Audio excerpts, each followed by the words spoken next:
speaker is probably going to have a different tone, and he has his job cut out in front of him because of Dr. Peters. He's one of my heroes, David Diamond. He comes from University of South Florida, and even though he is not a physician, as a physician, I have learned a tremendous amount from him, and my practice is modulated because of his work. So with that, David, please.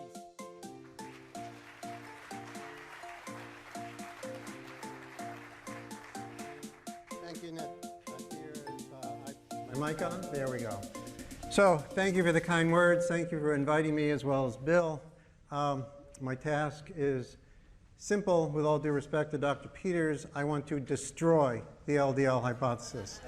I want to absolutely destroy any concerns you have of having high cholesterol while on a low-carb diet. But first, disclosure. I've been very well funded over the 40 years in which I've been a neuroscientist, well funded by the government. I've also been very well funded by drug companies in my neuroscience research, so I have no bias at all against research by drug companies. The reason why I'm here is not because of my neuroscience research, it's more personal. As we have other people here who already talked about their issues, being overweight. For 20 years ago, I was diagnosed with a genetic anomaly called familial hypertriglyceridemia. My triglycerides were 10 times normal. My HDL was abysmally extremely low. And when you put just those two measures together, I had 15 times higher risk of having a heart attack based just on my triglycerides and HDL. And so this was my great concern, that I was going to have a heart attack. I took it very seriously. I exercised like crazy for the next 10 years, followed American Heart Association low-fat diet, and all that happened was that I got fatter. I was about 30, 40 pounds heavier than I am now. My triglycerides simply went higher, up to about 800. My HDL was about 30. And at some point, my doctor sat me down and said, "You've done your best, just like the commercial. You must go on a statin as well as other medications." This is a bit over 10 years ago. And I decided, I didn't know much about statins. I knew a lot about the brain, nothing about heart disease. And so what I've got to do is learn a little bit about it. I've got a degree in biology. And so I decided to learn about triglycerides and cholesterol and HDL, and realized that I had been eating too much carbs. It's very simple. Carbohydrates converted triglycerides. So without taking any medication over the past 10 years, I've cut my triglycerides by 75%, raised my HDL, so I've been able to get my risk factors much more in line. But during this process, I have learned, and to me what I've learned is that there is deception in this field, that the cholesterol hypothesis has been maintained despite the fact that there's no really good science that supports it. So when we go to look at this analogy, I really like this way of thinking about it. So here's a story in which you've got this fellow who's lost his keys, and he doesn't know where the key is, and when someone comes by and says, "Well, why are you looking here?" "I'm looking here because that's where the light is. So I'm looking under the street light." And that's a way to think about the cholesterol hypothesis. And what we've got is under the light, which began as a hypothesis, now stated as fact, LDL causes coronary heart disease. And that's what's been under the light. That's what's been the focus now for 50 years as to what's the cause of heart disease. But what's actually illuminating that light? Revenue. This has been incredibly profitable for food and drug companies. And there's no good science, is the point I'm going to make for you, that in fact LDL causes coronary heart disease. It is because, despite the poor science that has supported this hypothesis, it is the great revenues, the great profits that has demonized LDL. So what I'm going to talk about are other factors. That low-carb diet is so important in controlling triglycerides and HDL, and in particular I'm going to talk about a form of LDL called small dense LDL, which is really what you need to worry about. The genetics is so much more complicated, and again, with all due respect to Dr. Peters, so much more about FH that you need to know about. And in fact, you will envy the people who have FH by the time I finish this talk. We've heard a bit about coronary artery calcium. This is something that's been around for 20 decades, over 20 years, and yet few people know about it because there's no money in coronary calcium. You don't take a drug that reduces your coronary calcium, and in fact, statins increase coronary calcium, and that is why you haven't heard about it. I'll talk very briefly also about Lp(a), critical factor independent of LDL. That's very important for knowing about heart disease. So where did this come from, that LDL causes heart disease? Well, the first time you actually hear it stated was by the Nobel Prize winners, Brown and Goldstein. excellent work on looking at LDL receptors in FH, but they had no reason to say that LDL caused heart disease. There was no evidence at the time that clearly showed LDL caused heart disease. In fact, there had been decades of frustration. Studies had not been able to show a strong association of total cholesterol or LDL with heart disease, and lowering LDL had produced very poor outcomes. Now, what happened was, because the field was so desperate, they manipulated the presentation of data, especially in the 1980s. You see failure after failure, showing no benefit of either lowering cholesterol or showing an association of cholesterol to coronary heart disease. And this I'm going to show you as an historical example of deception in this field to promote the LDL or total cholesterol hypothesis. Now, this is very frightening, and this study is still used to cite an example of how cholesterol causes death, coronary heart disease. It's a study of over 350,000 men, middle age, in which you're looking at their cholesterol levels from very low to very high. And we're talking total cholesterol here, which we know is not associated with death from heart disease. But this is a study that said, yes, cholesterol kills. When you look at the lowest level of cholesterol at 1.0, you're looking at a rate of death. So going from 1 to 2 means you're twice as likely to die. 3 means 3 times. 4 is 4 times likely to die with every small increment of total cholesterol. This is incredibly frightening, and this was to a great extent the basis for why people feared cholesterol in the 1980s. So I read this study and looked very closely at it. And what I'm going to show you are the actual same data from the paper, which I've now transformed to show you the raw data as a percent of people that did not die in blue. Okay, for each level of cholesterol. So prepare yourself. Here we go. Same data to make the red bars and the blue bars. So these people were horribly uncooperative. Almost nobody died. And so you've got about 99% of the people did not die of coronary heart disease, and almost no all-cause death. So I'm just going to help you with a guide. What we've got here is a line at 99%. So about 99% of people did not die regardless of their cholesterol level. And yet from that, you have the red bars. How do they do that? Well, let's show how you can manipulate the data. What you actually have is the real data, 99.7% at the low cholesterol did not die coronary heart disease. And at the highest level of cholesterol, 98.7. So it's about 99% of the people did not die. Across the entire physiological range of cholesterol, the difference is only 1%. In the rate of coronary heart disease, and no difference in all-cause mortality. So how do you convert 1% into basically 400%? This is called relative risk, which we heard a bit before just now. Relative risk is a way to amplify an effect. You take the 1.3, which is at the highest level, to get that 400%, 1.3% dying versus divided by 0.3%, that is 4.13. And that is why we can have right here, where is my pointer? Oh, there it is. This is why here, this is a 400% increase because it is 1.3 divided by 0.3. But the real difference was 1%. They presented this to the public. They said any small increase in cholesterol increases your likelihood you're going to die. So this is part of the deception that was going on in the 1980s and before. Now, let's look at the highest cholesterol. This is what the speaker was referring to, familial hypercholesterolemia. So people that have a total cholesterol over 290 are those that are at the highest risk, supposedly, of dying from coronary heart disease. And I want to emphasize, we're looking at men that supposedly now should be dying like flies. I mean, they should all be dead at the end of this very long trial, which is about 7 years, looking at their extremely high cholesterol, and yet about 99% of them did not die. Let's look further into familial hypercholesterolemia. So this is discovered in the first half of the 20th century, in which people have extremely high cholesterol as a result of an LDL mutation. And then you find that, in fact, in their arteries, you find cholesterol is found. So this is the disease. Impaired LDL functioning results in extremely high cholesterol. And so you see now as well, the concerns people have with FH is they're going to die at a young age. Here you see people with FH are expecting to die or die of a heart attack in their 20s. So it's very simple. As a scientist, I just look for evidence of this. So I started searching the literature, and I'm going to ask these questions. There should be premature all-cause death, particularly coronary heart disease from familial hypercholesterolemia, and if we lower LDL, therefore we should reduce death in these people. Well, here's the first paper I found, 1966. Over 1,000 people with FH are studied, of all ages, looking at their physiology, looking at their health.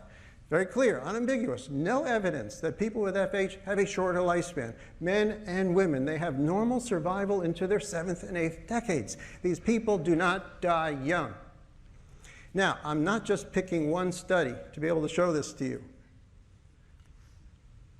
Here is another study. In fact, it's by a statin advocate, John Castelline.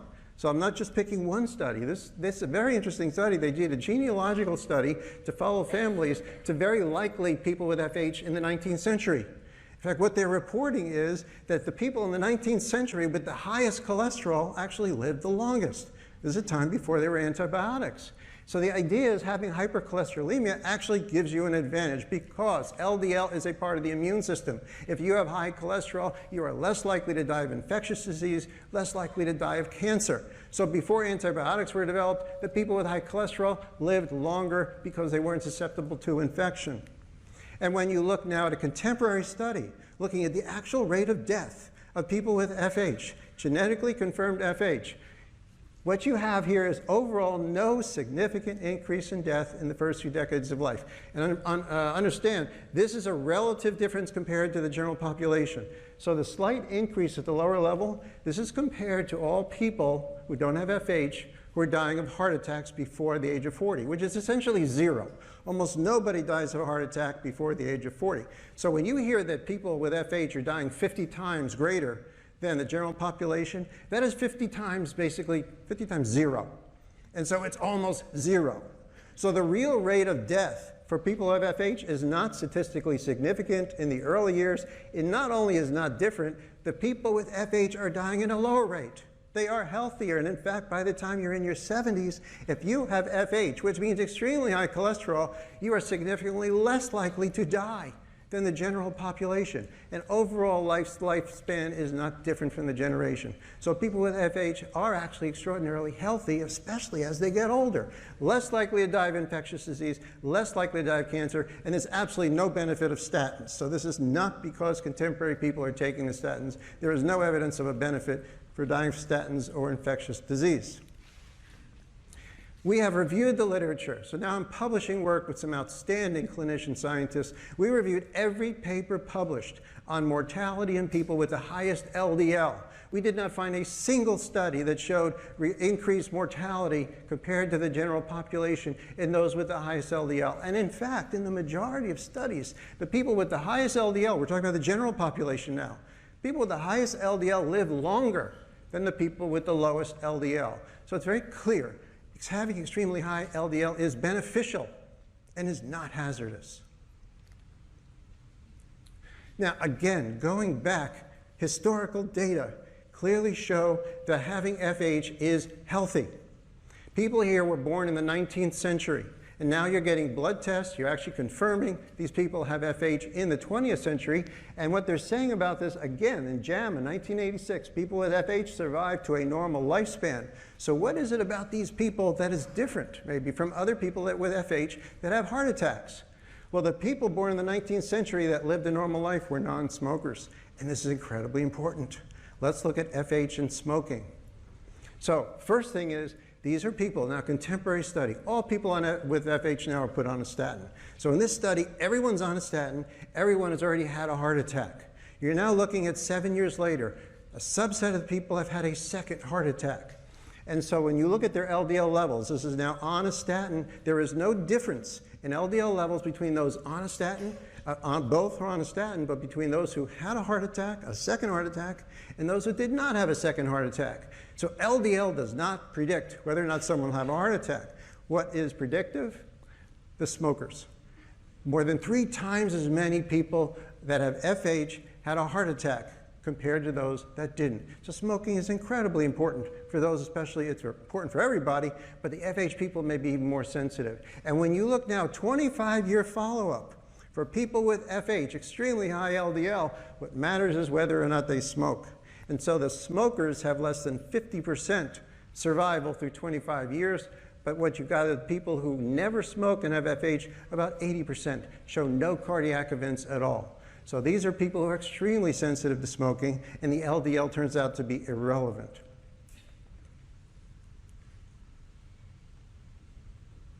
Another study, it's very important, again, staying with FH, because I want to not only destroy the Ldl hypothesis, I want to destroy the idea that being FH is hazardous intrinsically. And so this is another study on FH, a contemporary study, just out last year, looking at people with FH over 10 years, looking at those who have events from those who don't have events. The ones in the red line went 10 years with no events whatsoever. We're looking at the blue line here, in which 20% of them have cardiovascular events. Now we look at their LDL, and these people are all on statins. All people now with FH are put on statins automatically. So they're all on statins. They have equivalent LDL for those who have events and those who don't. Again, LDL does not correlate with having coronary events. What does correlate? Coronary artery calcium. Those people with high, just as you heard this morning, such a great predictor of whether someone will have an event. In FH, it goes as well. Those people that had high coronary calcium were the ones that had events. Those people that had zero coronary calcium, no events. And again, coronary calcium is independent of LDL. So there are other factors that increase coronary calcium. One factor out of this paper was the people who had high coronary calcium also had high fasting glucose. These are people that were pre-diabetic compared to those who had fasting glucose below 100. LDL is irrelevant. Fasting glucose is really what matters. Now, let's go back another historical study. What's good about this study is nobody's on statins because it was before they were developed. So you got FH people that have basically no control over their LDL. And so you're looking at natural LDL, which is extremely high. So total cholesterol over 300. I have that line there. LDL is supposed to be below 100. These are people who have LDL almost 250. So there is no control over their lipids. And yet you have two groups. The one in red have had coronary heart disease. The one in blue, no heart disease. So their lipids do not distinguish those who have heart disease from those who don't. What is the difference? The difference is clotting factors. So you have FH, and a subset of people with FH also have increased clotting factors, one of which is fibrinogen, and the other is factor VIII. These are the proteins that get our platelets to clump. When we get stressed, our platelets clump. If we have more fibrinogen, we are more likely then to have clots in our blood. So it has nothing to do with the cholesterol. The cholesterol is a red herring. It is God playing games with us, sticking lots of LDL in these people. But it's the clotting factors. A subset of people with FH have more clotting factors. And let's follow up with that. Again, contemporary study. Now, again, you're looking at contemporary work with people with FH, looking at when you take them off statins to see their natural levels of cholesterol, and you see that their total cholesterol is extremely high, their LDL is extremely high, no difference between those who have coronary heart disease and those who don't. But what's crucial is a subset of these people have a polymorphism of a gene that produces clots, of a protein called prothrombin. And people who have this polymorphism, independent of whether you have FH or not, people who have this polymorphism are more likely to make clots. They are more likely to have cardiovascular disease. Again, this is independent of their lipids. So I've given you only a subset of a vast research on this topic. I've really been very fortunate to have worked with an outstanding group of people, and we published a paper last year in which we reviewed the entire literature on familial hypercholesterolemia. And what we showed was that when you find those people who have had early cardiovascular disease, the studies that have actually looked at other factors besides LDL clearly demonstrate that it's clotting factors that increase susceptibility of a subset of the people with FH, that LDL turns out to be irrelevant. And again, for the general population, this doesn't just apply to FH. General population, if you're looking at the best risk factor along this kind of context, you're looking at fibrinogen. Fibrinogen is one of the critical proteins to make clots. And you see that there's a relation here between fibrinogen, independent of age, and coronary heart disease, increased coronary heart disease with more fibrinogen, as well as stroke. There is no relationship like this for any aspect of cholesterol. You do not see this kind of relationship for LDL, but you do see it for clotting factors, one of which is perhaps the most potent, is fibrinogen. And fibrinogen, again, is independent of our lipids. So to summarize a vast literature, which will be coming out with a review on this sometime soon, every primary risk factor for cardiovascular disease has a mechanistic link ultimately to clot formation as well as fibrinolysis, which is we make clots, we break up clots. You can interfere with breaking up clots, and that increases your risk. Or you accelerate clot formation, that increases your risk. So when you look around here, for example, stress increases adrenaline. Adrenaline increases platelet activation. Smoking increases platelet activation. Bacterial infection increases platelet activation. So these factors are all ultimately related to clotting. Familial hypercholesterolemia, it is the subset of individuals that have more clotting factors. So there are additional genetic risks in people who have familial hypercholesterolemia, and it is not LDL that matters. Now, we just heard about LDLP. LDLP is looking at the particle. Dr. Peters mentioned how some people have discordance between the amount of cholesterol and the particle. So let's look closely at one of those studies. So the particle means that the actual structure has one protein, the ApoB protein, and you can measure that protein right here. So you've got a single protein, so that's what's called the particle. Inside, you got a cholesterol, which can have different concentration. And the idea is, well, it's not the cholesterol inside that structure, it's actually the protein, it's the particle, it's the number of particles that matters. And here's the study that showed that. What you have here are people that have high particle level, but low Ldlc, and they have more events compared to people that have low particle. They have fewer events, but they have high Ldlc. So this is what the rationale for why I'm saying we need to target the particle, because there's something about the particle that is causing cardiovascular disease. Well, I looked at this study, because it's important to look at the data. When we look at the data, we find something really interesting about this so-called discordance. What I'm showing here is the people with high LDLP and low LDLC, and I'm looking at a percent difference, a percent of how those people with high LDLP compared to the people with low LDLP. So just to kind of restate that, the people with high LDLP have 25% more LDLP than the people with low LDLP. And these people have less LDLC. And these are the people that have more heart attacks, more coronary events. And that's what people talk about discordance. But let's look at something else about these people. What else is it about these people that makes them vulnerable?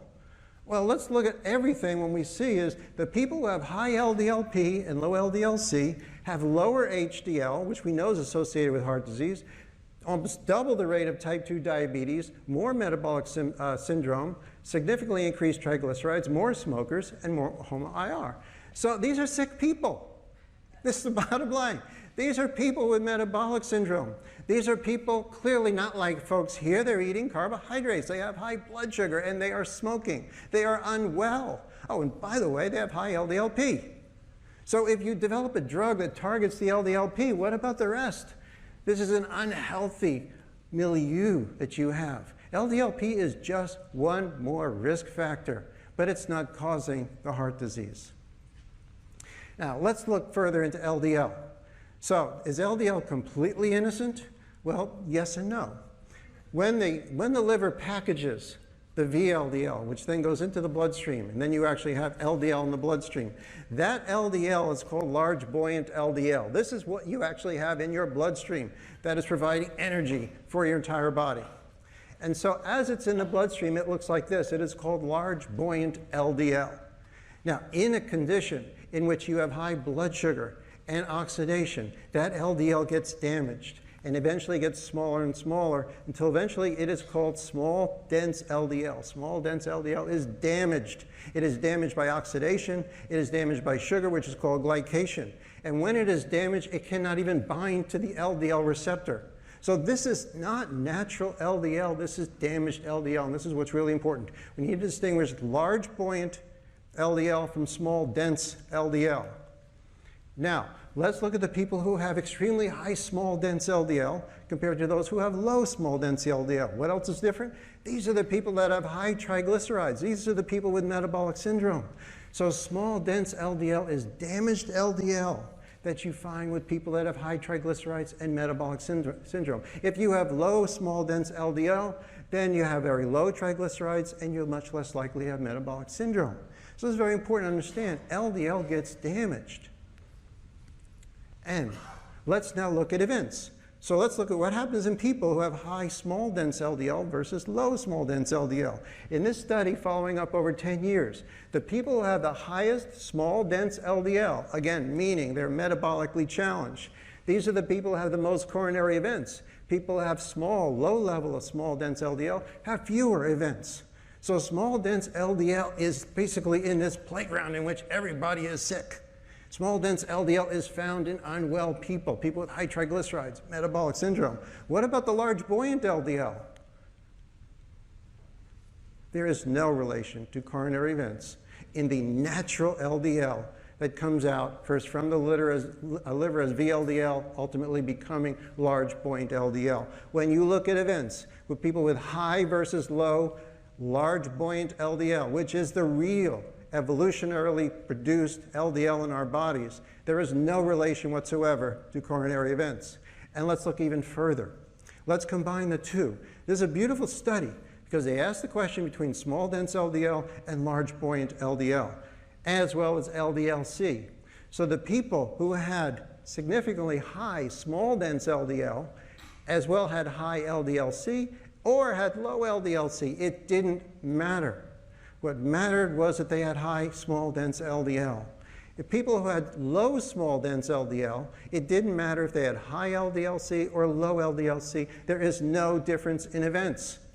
So what's critical is the small dense LDL, and the way to think about that is that occurs in a toxic environment.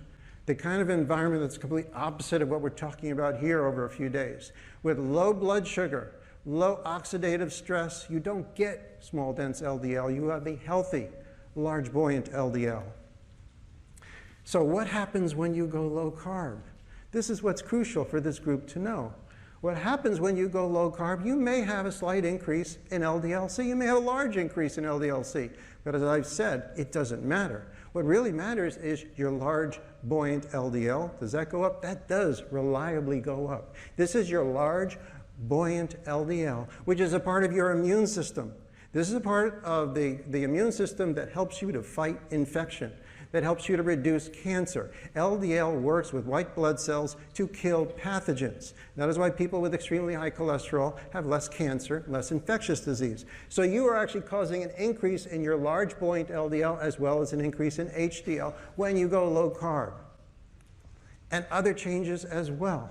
Every change improves. I'm comparing this across a few studies to low-fat studies. And so low-carb diet blows away low-fat diet. I mean, that's a given. But when we look specifically, BMI drops, fasting glucose drops, insulin drops, HOMA-IR, triglycerides plummet, and let's go right here, small dense LDL. Small dense LDL drops in people. And this is just in a matter of months. When you go low carb, you are reducing small dense LDL, you are increasing large buoyant LDL, and the Ldlc is irrelevant. We'll also point out just a little bit LPA. Lp(a) is an incredibly important risk factor. I think you'll be hearing more from Shobhan tomorrow about this, so I won't go into much detail. But it's a critical risk factor for cardiovascular disease. And this drops only on low-carb diet. It does not drop on low-fat diet. And it also does not drop in response to taking statins. Statins have no effect on Lp(a). Statins also, because the small dense LDL does not bind to the receptor, it is so damaged it doesn't bind to the LDL receptor, statins have no effect on small dense LDL. The statins will reduce the large buoyant LDL. So now let's get to reducing LDLC. I've given the argument for why LDLC does not cause heart disease. So let's look at a few different categories of drugs that have been developed over the last few decades to be able to lower LDLC. Of course, I have the statins, Pcsk9 inhibitors, and we have another category you probably don't hear about much, CETP inhibitors, all through different mechanisms. CETP inhibitors block the transition from HDL to LDL, thereby increasing HDL, lowering LDL. The statins, of course, block HMG-CoA reductase, thereby blocking production of LDL. And the PCSK9s, I'll get into them as well. This is just a very brief statement summarizing a vast amount of work. Drug companies spent over $1 billion developing CETP inhibitors, which produce a huge decrease in LDL levels and also increase HDL. And it can all be summarized in this news report. This drug reduced LDL dramatically, which you're calling dangerous. That's the bad cholesterol. Increased HDL, the good cholesterol. And this is just one trial in which finally the drug companies have given up on this category of drug, despite the fact that it lowers LDL and raises HDL. And so what did Steve Nichols said about this? We had an agent that did all the right things. It's a mind-boggling question, why didn't it work? It produced absolutely no benefit whatsoever despite lowering LDL. Well, it's not a mind-boggling question. If you know that LDL doesn't cause heart disease, then you have a drug that very specifically lowers LDL. And that's why it didn't work, because LDL does not cause heart disease. And that's why drug companies spent over $1 billion and wasted it, because they targeted the wrong molecule. So now we get to statins. Okay, you got to control your cholesterol with statins. This is the myth that I want to destroy. So here is perhaps one of the most effective marketing strategies you will see. And this is the ad, and this is a study done about 20 years ago, in which Lipitor lowered the rate of heart attacks by 36%. And this is what propelled Lipitor now to generate billions of dollars in revenue. So let's look at this study. What I'm showing here is, in the Lipitor study, the percent of people that did not have an adverse event, like death is an adverse event. So the people who did not die, I'm putting here as survival, those who survived. So essentially, almost everybody survived. There's almost no death. And so what you're looking at is percent of people, like you go to the doctor and you say, what's the likelihood I'm not going to have a heart attack? Well, your answer is right here. For those people in that study, it's almost all about 98%. Well, remember, the ad said there was a 36% reduction in heart attacks. And it's a little, where's Waldo kind of thing. Where is that 36% reduction? Well, it's right there. You see, every time I show this, it's like baffling. Come on, seriously, it's right there? Yeah, it is right there. That difference is a 36% reduction in heart attacks. It's like, yeah. I get that look from cardiologists too. I said, come on, seriously? Yes, that is a 36%. And this is what's been going on for 40 years as far as how to present data on lowering cholesterol and heart attacks. So the actual difference from placebo to treatment is 1.1%. The actual difference is 1.1%. Between taking nothing and taking a statin, there was 1.1% less heart attacks, okay, between the two groups. But the ad says 36%. You say, how can you do that? Is that illegal? Are they lying? Well, there's a little trick you can do in which you can present data two ways. And so if you look closely at the ad, did anyone notice that blue font on the blue background? Kind of amplify it for you. I think the lawyers had them put this into the ad. In a large study, 3% of the patients on the sugar pill, the placebo, had a heart attack compared to 2% taking Lipitor. They're telling you the real difference is 1%. But the big ad says 36%. How can that be? Well, you take the 1.1% right here, that's the real difference, divided by 3%, which is the difference between 97 and 100. You ask why? Who cares? If you're marketing Lipitor, it doesn't matter. What you do is you take that 1.1, you divide it by 3 for no good reason. This is called relative risk. And then you've got 36%. And then you can put in your ads, Lipitor lowers the risk of having a heart attack by 36%. But the real difference is 1%. And so in truth in advertising, I think they should be required to show the real difference from placebo, which is 1%. Lipitor reduces the risk of heart attack by 1%. I don't know if people will be as enthusiastic about taking it. I don't know if cardiologists would be as enthusiastic about prescribing it if they thought it's only 1%. But, you know, 1%, what the heck? But now, what I always get from people is, well, that's primary prevention. These are people who didn't have any heart disease to begin with. They always say, well, but statins really reduce its effects, reduce heart attacks for secondary prevention. Someone's already had a heart attack. And I always ask cardiologists, give me a best study, and let's look at it. So this is one of the best studies on secondary prevention with a statin. So this paper published in 2002 in Lancet looked at high-risk people. People had high blood pressure. People had high cholesterol. So now again, you're looking at the percent of people that did not have an adverse event. And again, it looks remarkably similar to what I just showed you, in which almost everybody in the placebo group did just fine. So maybe the best drug to give to somebody is give them a placebo. But let's actually look at one of the findings. So you do get about 3%. I mean, you'll get anywhere from 0 to 3%. This is secondary prevention. So it is not such a wonder drug in which you're curing everybody of having a heart attack. The real difference is 3.1% in looking at any major coronary event. You're not looking at death here. Any coronary event difference is about 3%. How is this presented to the public? Well, first of all, it's presented in the paper as relative risk. You distort the data, you present it as a 27% reduction in relative risk. What's even more important is how does the trial director present this to the public? This is the news that came out from Rory Collins talking about this study. Statins are the new aspirin. Statins are the new aspirin, and we can reduce the incidence of heart attack strokes by 1/3. So he's rounding up to 1/3. We've gone from 27%, now reducing it to 1/3. But let's look even further. He's giving you numbers. Let's look at the numbers he's giving you. If we could just give statins to 10 million people, a man very well funded by the drug companies, by the way, if we could just give the statins to 10 million people, we would save 50,000 lives a year, 1,000 lives a week. And this is why people are so impressed with statins for secondary prevention. Imagine that. You prescribe a drug that will save 1,000 lives a week. Well, I did a little math. If you divide 10 million by 50,000, I'll do this for you, you can check me later, it's 200. What does that mean? That means that you have to treat 200 people that have already had a heart attack to save one life. Why didn't he say that? The number needed to treat is 200. But instead, he's saying, well, let's treat 10 million to save 1,000 a week. But the real number needed to treat to save people who have already had a heart attack is 200. That means 199 of your patients will have no benefit whatsoever as far as cardiovascular mortality. People still say, okay, there's still a benefit of statins. There is that small benefit. At least 1% is better than nothing. And I would agree with that. 1%, 2%, 3% better than nothing if there were no adverse effects. There's clearly a story out there. I admire my colleague Asim Malhotra, who says Rory Collins is hiding the adverse event data. He has control over it. He has not shared it.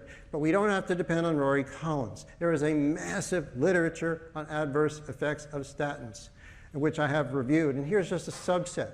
When you block cholesterol, you are blocking production of testosterone and estrogen and vitamin D, and you have just a range of adverse effects. And this is in the peer-reviewed medical literature. Not as Steve Nissen says, this is an internet cult that's talking about statin adverse events.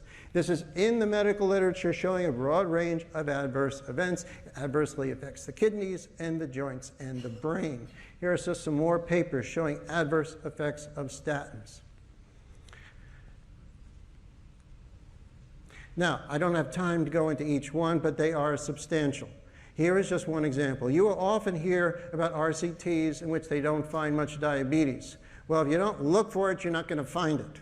And that's how these trials that are supported by pharma typically run. Here is a trial supported by the government, I believe it was the Finnish government, in which they actually measured A1C, fasting blood glucose, in people who didn't have type 2 diabetes. 6 years later, you're looking at the rate of type 2 diabetes, and what you have is those in the placebo, about 6%, but those on statins, you have about 11%. Wiping out potentially any benefit of statins, because now you've got another 5% of people that are developing diabetes because they were on statins.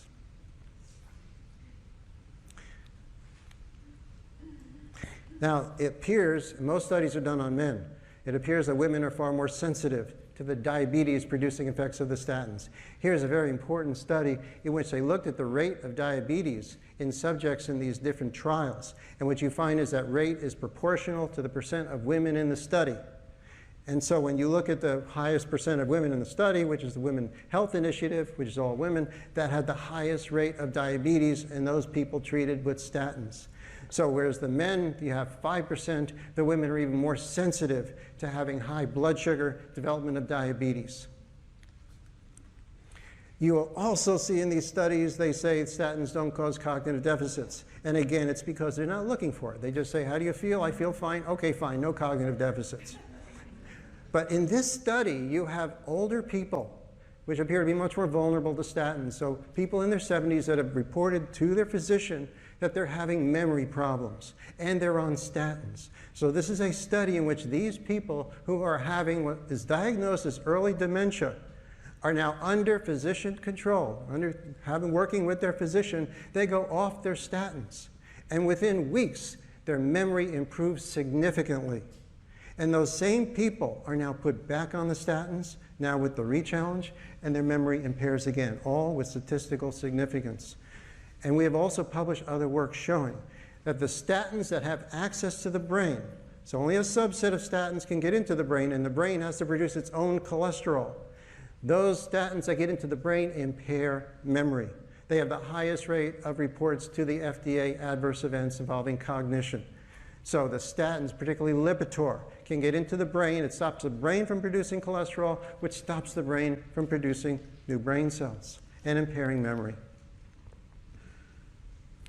I've actually had a change in my career. I'm no longer just seen as a neuroscientist.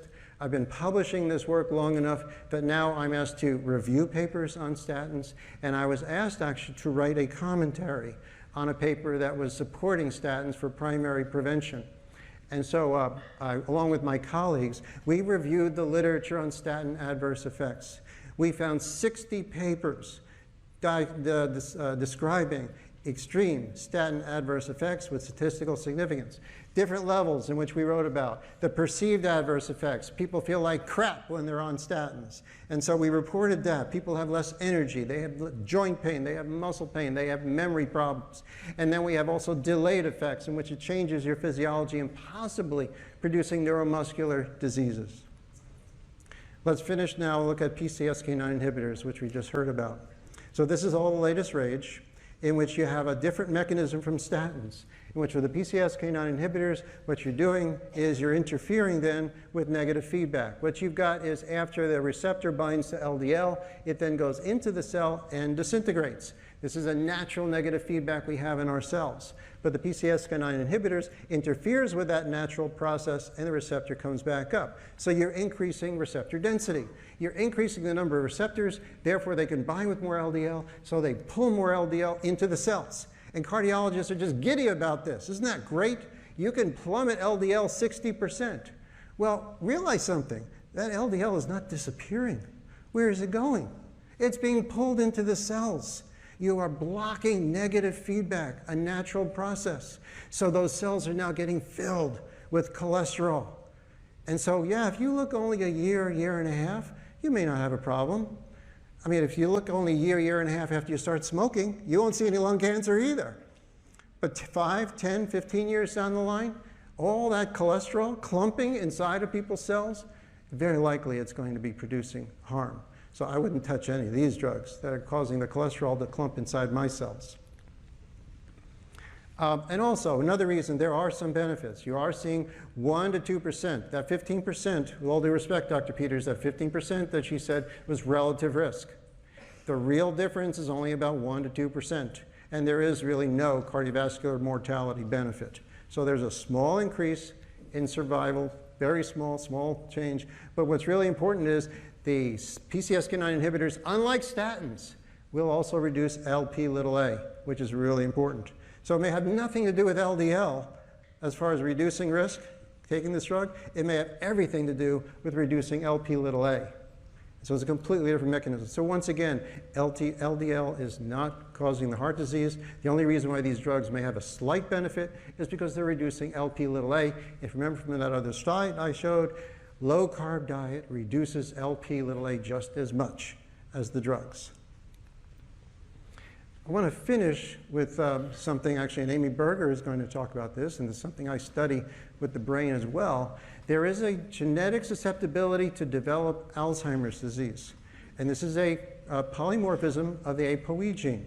So if you have an ApoE4 gene, one gene, you are more likely to develop Alzheimer's. If you have a double gene, if you're homozygous for ApoE4, you're like 40 or 50 times more likely to develop Alzheimer's disease. Well, another thing about FH. FH is seen as an LDL disorder. Well, what I found is people with FH, again, the LDL disorder, are significantly more likely to have this susceptibility gene, the ApoE4. And they are 8 times more likely to be a double ApoE4. And this is on a different chromosome than the LDL anomaly. My point is, first, that FH is more than just LDL. These people can have very different genetic anomalies which then contribute to heart disease, including the coagulation. But what's really interesting, and I think Amy will talk about this tomorrow, is we have a person who has early cognitive disorder, developing dementia because he's ApoE4 positive. And this person was put on a regimen with exercise and low-carb diet. And so what you find is you have an improvement in his biomarkers, the BMI and insulin, triglycerides, and the HOMA-IR. And so it works for someone that's ApoE4 positive. And then when you look at his cognition, this is the Montreal Cognition Test. It's a general test to show that someone has normal cognition, normal being at least 26 and above. If you're above 26, you are normal. This man was at 22, which is impaired. And so by going keto and exercise, he was able to increase his cognition to normal. So that cognitive deficit in someone ApoE4 positive can be reversed. So this potentially is very relevant to FH, because it means if someone with FH goes on a ketogenic diet and exercises, they're not going to have to worry about small dense LDL, and they're actually going to be superior to everybody else. They're going to have the high LDL, the large buoyant LDL, which will make it less likely they get cancer and infectious disease, and they're not going to have to worry about cardiovascular disease because they're ketogenic and they're also exercising. So as we bring this to a close, the cholesterol hypothesis, I've tried to explain to you in this brief time, it's been under the street light because it has been profitable. There has been no good science that confirms LDL causes coronary heart disease. This is just simply wrong. LDL does not cause coronary heart disease. The medication has produced meager benefits, and there are clear, well-established adverse effects of the statins as well as the other kinds of drugs. What we need to focus on, low-carb diet. When you go low-carb, you're improving all biomarkers. The triglycerides, the HDL, you're reducing the small dense LDL. We need to realize for someone that has FH, they need to minimize clotting. Lp(a), very important, which is when too high, dramatically increases risk for heart disease. Lp(a) is reduced by low-carb diet. Coronary artery calcium. This is an incredibly important topic we heard about early today. Statins increase coronary artery calcium. There is no medication right now that's been shown to reduce coronary artery calcium. My prediction is that when someone goes keto diet, or at least low-carb diet, they will reduce that progression of an increase of coronary artery calcium. If you would like to learn more about this, there's a fantastic book out there. I have a chapter in it, and I like to quote Isaac Newton, who said he could see further because he stood on the shoulders of giants. I feel the same way. There's so many people I am grateful to that I have learned from, and a good subset of them are in this book. Fat and cholesterol don't cause heart attacks, and statins are not the solution. I thank you.